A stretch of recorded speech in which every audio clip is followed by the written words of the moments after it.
I do have one major regret from my time in Afghanistan, and if you're patient, you'll find out what it is. But first, some preamble. I get asked all the time, do I regret joining the military? Do I regret deploying to Afghanistan? Do I regret my experiences? Would I change them if I could go back in time? Yada, yada, yada. Do I try to talk other people into or out of joining? And I just think those questions are so weird and missing the point, because to me, it felt inevitable. Like, this story was heading there, and there was nothing an 18-year-old me was going to do, or frankly, a future time-traveling me was going to do to change that. Even now, with the reflection of decades, I still don't quite know why I joined the military.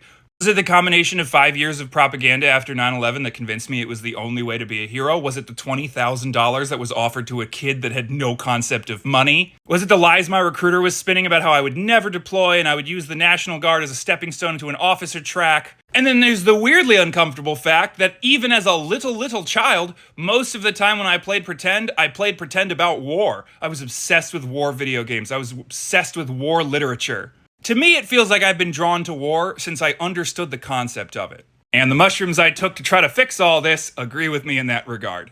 Yeah, I saw this whole thing about soldiers reincarnating internally again and again and again to fight wars throughout time. That there is an unbroken chain of veterans going back to the beginning of human history, each one experiencing the horrors of war, turning around and trying to warn the next guy, only for him to ignore them because they need to experience it for themselves. It's very poetic and mushroomy, exactly what you would expect.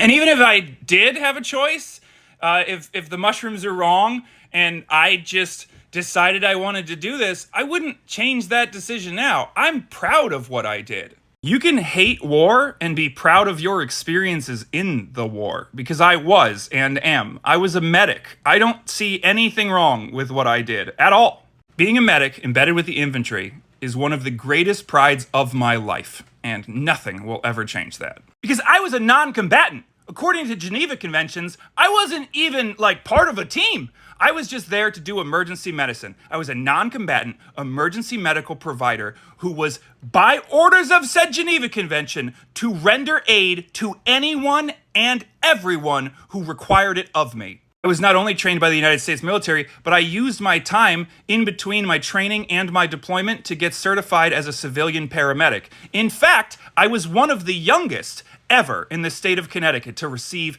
their licensure. I took that advanced level of medical training and I brought it back to my unit, where I and my other medics trained thousands of people in basic life support on the battlefield, which then went on to save countless lives. I also was one of the instructors for continuing medical re-education, and I helped establish the first class of said re-education at the new training center in Connecticut. So my education and my medical knowledge will continue to help all of the soldiers in Connecticut in perpetuity. I was instrumental in continuing the medical education of the other medics that were with me on our deployment when we got all separated, embedded with the infantry, and scattered around northern Afghanistan.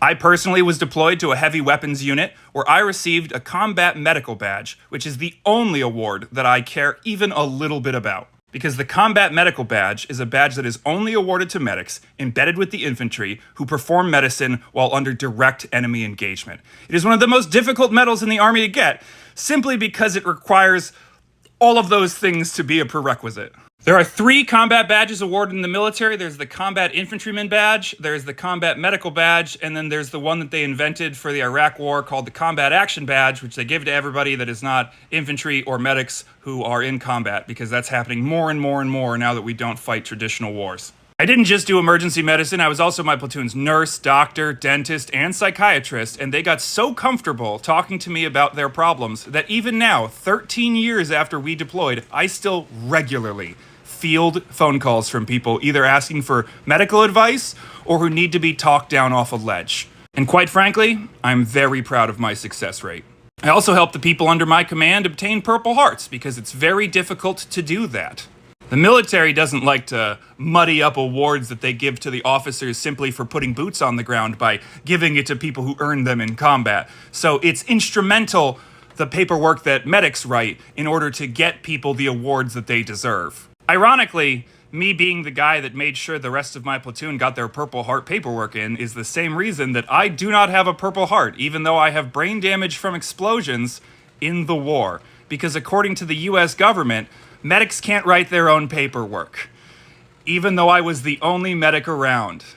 Yay! I didn't just treat American soldiers, I mostly treated civilians, which is where this story is leading. When I first deployed to Afghanistan with the 1st of the 102nd Infantry, we were deployed to a COP called COP Bulldog, which is a few miles north of Torkham Base, which is at the Torkham Gate, which is a very famous passage through the mountains into Pakistan. Now this COP, combat outpost, was actually just a handful of buildings inside of a police compound. We took up about a quarter of the base, and the Afghan National Police operated the rest of it, and we all just lived together and worked together. And that base, that compound, had a physician's assistant, an Afghan physician's assistant who treated the locals in the area. And sometimes when he would get overwhelmed with patients, he would come to us and ask for help. Like the one time a rickshaw drove into another rickshaw, and we'd had a 9-person mass cattle on our hands, and I almost did stitches on a woman's face before the PA was like, I think I'll do that. I'm very proud of all the care that I rendered in Afghanistan. It is my core belief that anyone who is involved in combat, regardless of their race or creed or religion or the status of which side that they are on, once they are done firing their weapons or being fired upon, they deserve the chance to have emergency medical care. I don't care which team they're on. I don't care why they're there. I think that they're mostly children who have been lied to by forces stronger than themselves and or civilians caught up in the middle of it. Occasionally some of them are like bloodthirsty sociopaths, but like, whatever. The next part of this story is graphic and upsetting and has the lack of empathy one expects from a medical provider while recounting medical events. All right, so Burn Guy. Burn Guy was a patient who arrived in the middle of the night after there was an explosion off the base. He had been brought to the PA, who worked with the QRF medics, Quick Response Force medics, to start treatment, and then somebody came to get me because they needed my intubation kit, and I was the only medic who was high enough medical care to do intubations. So I arrived and I found this man covered in a burn sheet, which is like an antiseptic wet sheet that helps with burns. And the thing that struck me the most was that he was the wrong color. I don't mean that in an offensive way. I just mean it was like the first thought. I was like, why is this man? And then it struck me, oh, those are burns. Those are burns everywhere. Because I've never seen that many burns. Because he was burned over 99% of the surface area of his body. And I know that because there was only one palm-sized place, which I think his hand must have been at, that stopped a segment of his chest. The rest of him was rendered into charcoal.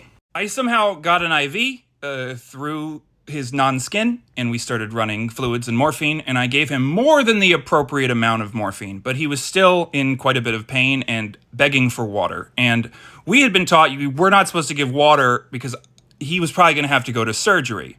He wasn't. He was going to die, but I didn't know that. No one had ever taught me that sometimes there's nothing you can do, that someone is going to be alive after they die.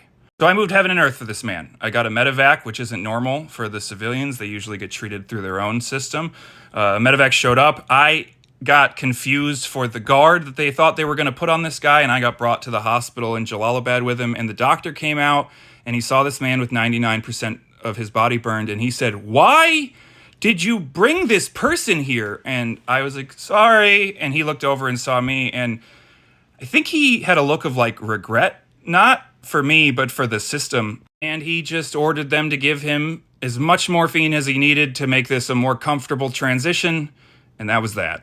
That man was a truck driver. A terrorist had put a 105 rocket inside of his truck so that when he parked at our base, it would kill us all. But the man stopped at a truck stop instead.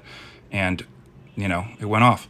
And my regret is that I didn't give him just 100 milligrams right then and there and make it easy. I did correct medicine. I did everything with the idea that there was further medicine down the line. I extended his suffering for a future that was impossible because no one had taught me sometimes that's what you have to do. The wisdom I would gain from this patient is the wisdom I needed for him, and I wish that didn't have to be the case.